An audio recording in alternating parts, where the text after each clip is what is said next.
In today's video, I'm going to teach you how to insert timers in Google Slides. Timers are great for pacing your sessions, keeping activities on track, and giving your audience a clear visual cue for breaks or transitions. We'll use a YouTube countdown and place it directly on a slide so it's ready to go when you present. Start by opening your web browser and heading to YouTube. In the search bar, type the kind of timer you need, like 30-second timer, 2-minute countdown, or whatever duration fits your presentation. You can add words like simple, no music, or minimal if you want a clean, distraction-free look. Take a moment to preview a few options. Pick a video that starts promptly, has clear numbers, and matches your style. If there's background music and you prefer silence, that's fine. You'll be able to mute it inside Google Slides. Once you've found the one you like, click the share button under the video and copy the link. With that link ready, go to Google Slides and open the presentation where you want the timer.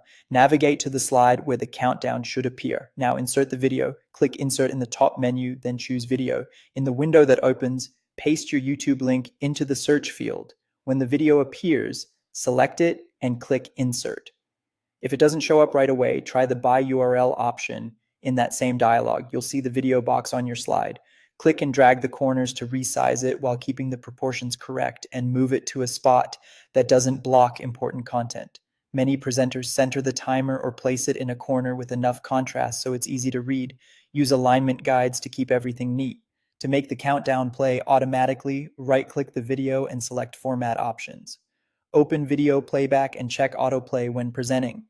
Here you can also set a custom start or end time if your chosen video includes extra content, and you can adjust the volume or mute it entirely. You're all set. When you press present, your countdown will start automatically on that slide, helping you manage time smoothly and keep your audience engaged.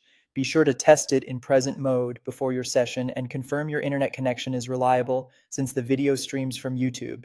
If you found this tutorial helpful, don't forget to like the video and subscribe for more Google Slides tips and tutorials.